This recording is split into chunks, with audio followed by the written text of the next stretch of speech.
లాంటి రెచ్చగొడితే మేము మాట్లాడతాం కవిత గారు. అందుకే అంటున్నా, ఇవాళ సమాజంలో అందరికీ హక్కు ఉన్నది, సమాజంలో అందరూ మాట్లాడే హక్కు ఉన్నది, సమాజంలో అందరికీ పార్టీలు పెట్టే హక్కు ఉన్నది. కానీ బ్యూటీ పార్లర్ నడిపే నువ్వే పార్టీ పెడితే మరి సినిమా వాళ్ళు ఎందుకు పెట్టద్దని నేనంట.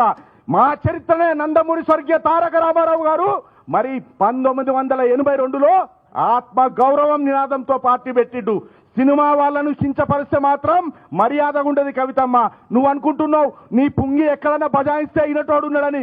మేమేం చెవుల శంఖం పెట్టుకొని లేమని మరొకసారి తెలియజేస్తున్నా. మాటలు జాగ్రత్త, మీ మాటలు ఎవరినరు?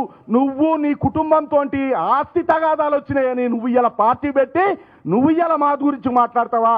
అదే విధంగా ఎంత సిగ్గుచేటు మొత్తం భారతదేశంలో మన తెలంగాణలో మనం తల వంచుకునేలాగా చేసిన పని నువ్వు చేసినావు. 200 కోట్ల ముడుపులతో మరి ఢిల్లీ దాకా మద్యం తీసుకుపోయినవే, తీహార్ దాకా పోయినవే, తెలంగాణ ఆడపడుచుల గౌరవం తీసేసినవని నువ్వు మరొకసారి తెలియజేస్తున్నా. బతుకమ్మ ఆడుకుంటా తీహార్ దాకా పోయినావు కవితమ్మ.